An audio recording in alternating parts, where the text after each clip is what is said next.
Hello all, this is Terror on the Wall, and I'm going to be showing how I like to play the Fist of Guthix minigame. So before you begin any minigame, you have to get the correct supplies. And here's what I like to bring for supplies.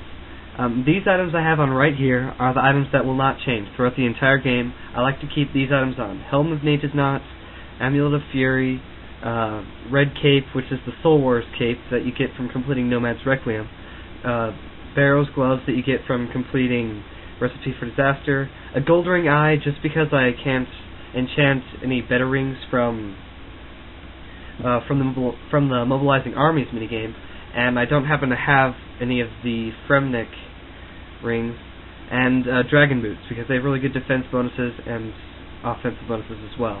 So, okay, here's my strategy for when I am the hunter, the one who is hunting.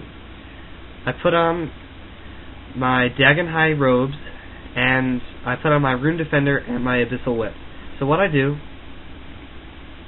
is I'll teleport to the center, or when you spawn, you'll be on the corner of the map, and so I just get the camera behind me so that the camera is facing toward the center of the arena, and then I'll wait for the time and get these items on, and I'll break my teleport sphere and then run straight forward, and I'll usually find my target.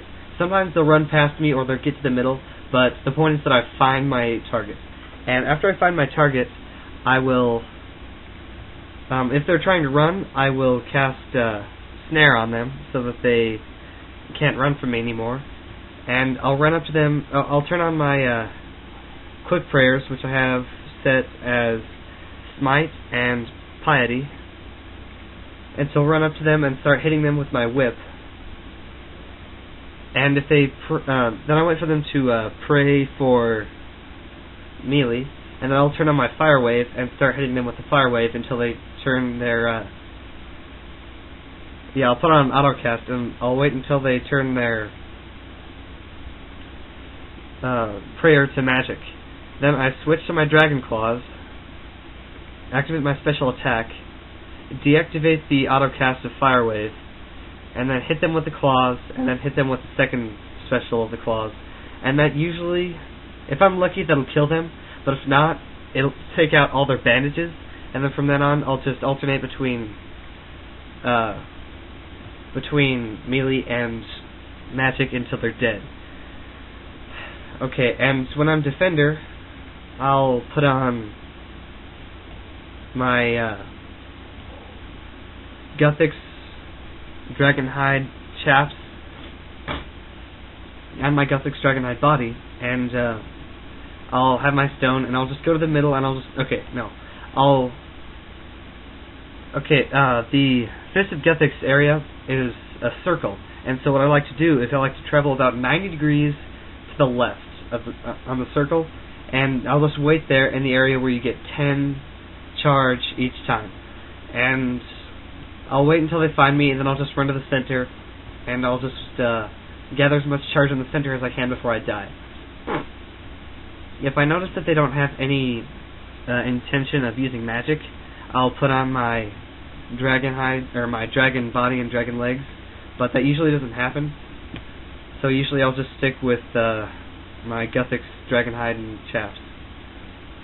So I guess now, I guess that's really it. I'll demonstrate now.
Alright, I hope that helped everyone who's watching understand some strategies to do Fist of Guthix effectively.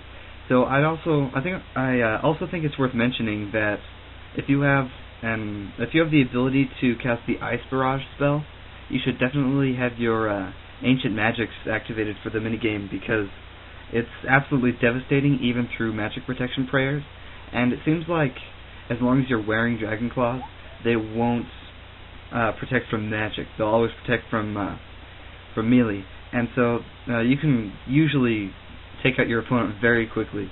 And yeah, I guess that's really all. So this has been Terror on the Wall, and I actually have a new name, but I'll be mentioning that in a video in a little bit. Okay, so yeah, I guess that's it. Goodbye.